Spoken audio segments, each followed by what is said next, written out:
Welcome to the Activate World podcast, a series on how business leaders have more power to solve societal issues than any elected official. We explore business activism with substance and depth of thought.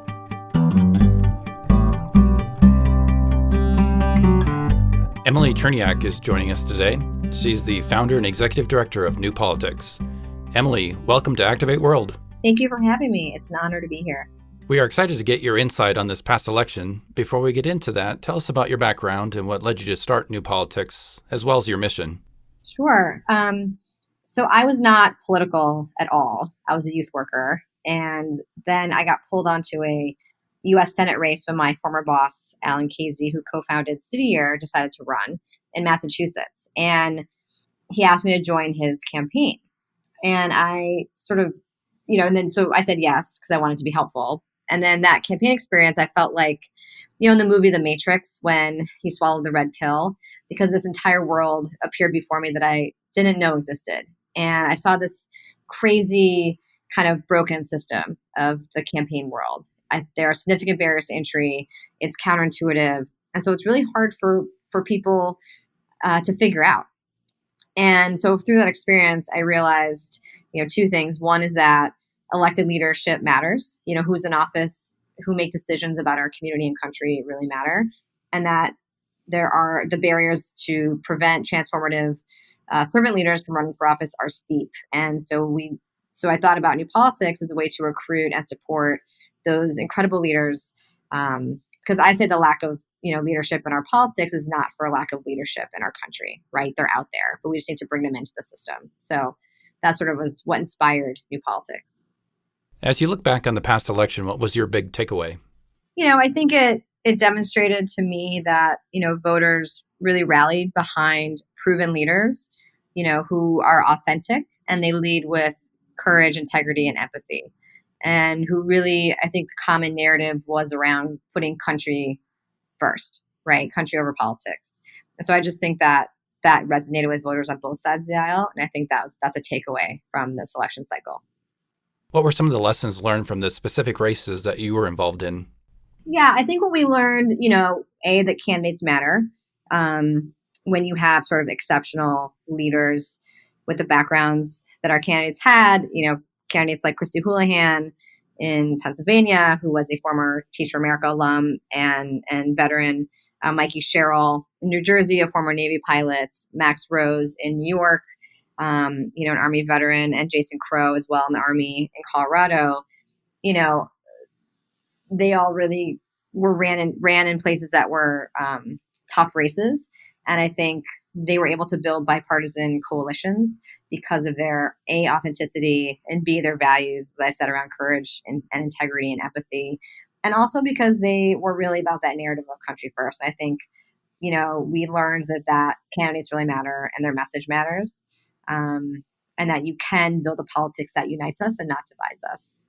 Do these candidates seek out your organization, New Politics? Or do you find the candidates that represent the traits and try to encourage them to run for office? A little of both.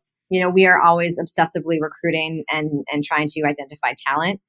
And we had, especially after this election cycle in 2016, we did have people kind of come to us. A lot of our veterans sort of said, I didn't put my life on the line for this country to watch my democracy fall apart. I'm ready to do something. What do I do? Right. So a little bit of both.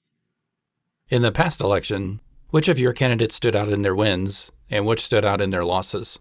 Yeah. So I think the ones I mentioned, Christy Houlihan, Max Rose, Jason Crow, and Mikey Sherrill, all won.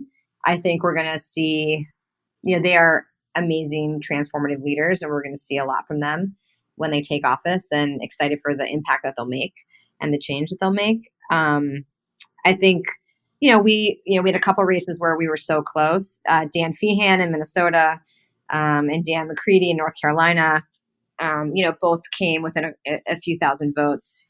We had 3,000 votes decide, 2 congressional races. So it was a very, very close election, and they overperformed. And all of our candidates overperformed in their districts, but they were close. So the losses are hard when they're close. It's because they're amazing leaders and they would do such amazing work in Congress. But we know that we're going to see a lot from them in the future. So this is not their last, kind of rodeo in politics. Are there certain lessons learned that you will fold into how you work with the next set of candidates? Yeah, I mean, we learned a ton. I think we learned that being on the ground matters. It's important to sort of go and go early and spend time with the campaign staff and the candidates just to sort of get a sense of what's going on and help guide and coach. So that was a lesson learned. The lesson learned was also in the cohort. So we brought, all these candidates together and we helped raise money collectively, working with Congressman Seth Moulton on the Democratic side for this and really created a community. A lot of times when you're a candidate, you're often isolated and it's just you. And so there's no community of people. And so we really created that this cycle, and that's very powerful. And so, several of our candidates or new members are now going to, they're going into Congress knowing each other, having existing relationships, which is really powerful. The ones that are now in office, will they continue to work with new politics going forward? Yes, we're actually in the process of helping advise on hiring. So as they form their teams, how do they build a team culture that's powerful? How do they think about hiring staff that's aligned with their mission and values? So really helping guide them through that process. It's fascinating that you're building a sense of community around these candidates, not only as they're running, but continuing once they're in office.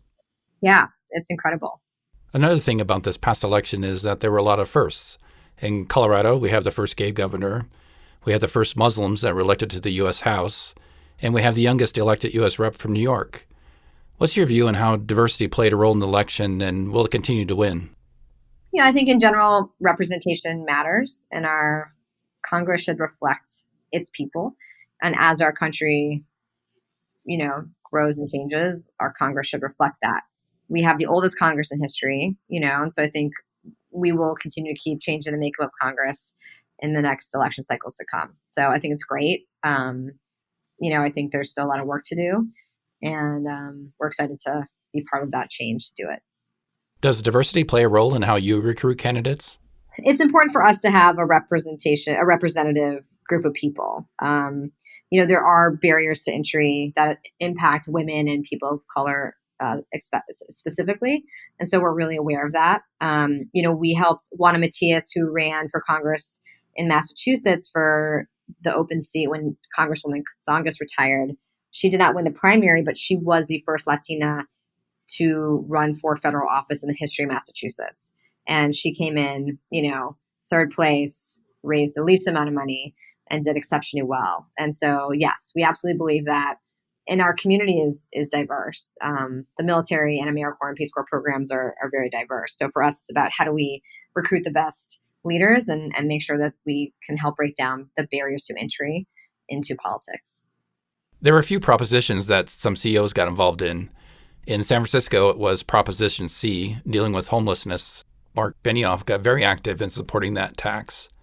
In Washington State, the CEOs of Expedia and REI, as well as Bill Gates, were supporting a new carbon tax to deal with the climate change. What role do you see business leaders playing not only in elections, but in working with these newly elected representatives?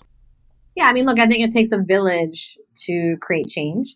And there are lots of, the business community has a lot of insights, best practices, and ways to engage and convene conversations. And so I think that's really invaluable. And so I think the business sector, the nonprofit sector, I think everyone has a place at the table to think about impact and working with, we think our servant leaders are, their role is to be conveners, is to really make sure they do what's best for the country. That's how they think about leadership. It's not sort of the hero model of leadership. It's how do we do this together?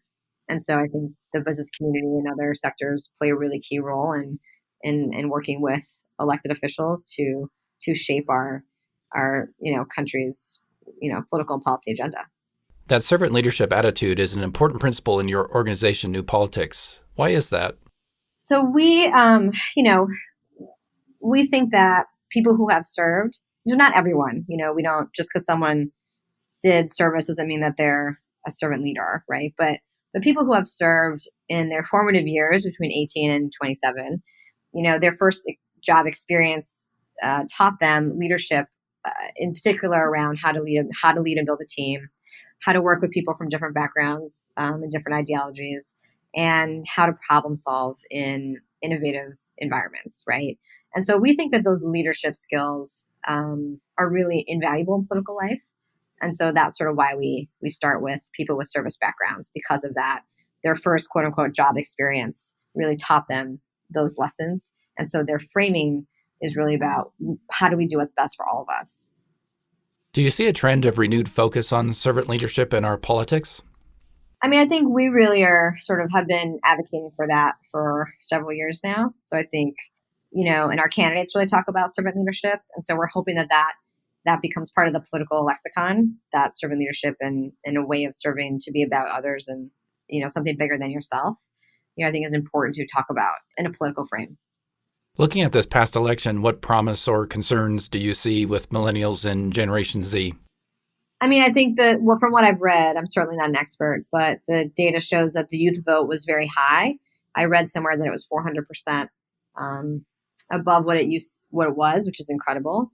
But I did read that among young people of color, only 10% used kind of the online voter registration tools were really not effective. So I think the question is how are we really engaging all young people and making voting as easy and accessible as possible so that they become, lifelong voters. I read an interview where you support a voting age of 16. Can you tell us why? I think if we look throughout history, it's always been young people that have led the change. And so you look at what's happening with the Parkland students. I mean, many of them are under the age of 18. They've been leading the charge on gun violence in our country. Young people were really the ones that created the civil rights movement. I mean, Martin Luther King was only 26 when he gave the March on Washington speech, but they were all, John Lewis was, 17, 18, right? So, these leaders are young, but they are really pushing us to be better as a country. So I think that if you are allowed to drive in this country at 16, then, you should be allowed to vote. As you look ahead, what are your hopes for the 2020 election? I'm hopeful that we have more servant leaders who are interested in running and being involved in politics. And so I'm excited to continue on doing the work. And we're working on a campaign school to get more servant leaders into the campaign infrastructure system so that they're not just candidates, but they're campaign managers, they're field directors, they're finance directors, they're organizers, and really building a pipeline of servant leaders in all aspects of the political ecosystem. So I'm really excited to continue to do that work.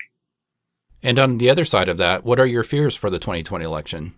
I don't know if I have any fears. I think, I think the challenge will be for people to continue to stay engaged. It's just the work is hard. It's a marathon. And I think, wanting to make sure that people don't sort of stop doing the work after the election of this election, and that, civic engagement and working on democracy is a long-term thing, right? And so as long as all of us kind of keep doing the work, then I'm not afraid. To wrap up, what's your best advice for candidates who want to run for office? I think you should run.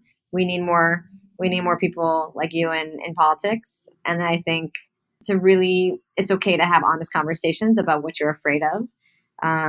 Because I think having those conversations before you run will solve anything that you will be up against during the election. Because there are real challenges to running, and that's okay to talk about it. And what's your best advice for citizens who want to get more involved and more active in their communities and society? I think, find something that you are passionate about that gives you energy and go for it. Anyone can play a role. You don't have to have a lot of money. You don't have to have a lot of time. Anyone can make our democracy better. And so you should definitely just do it because we need you. Emily, you are a great example with what you are doing with New Politics and putting a new energy into our elections. So thank you for your great work. Yeah, well, thank you. I appreciate it.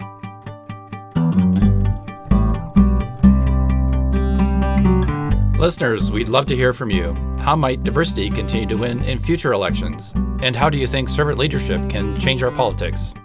Send your perspective to me at john@activateworld.com. That's John without an H, Jon @activateworld.com. Write it out or record it. Send it my way. We want to hear and share your thoughts.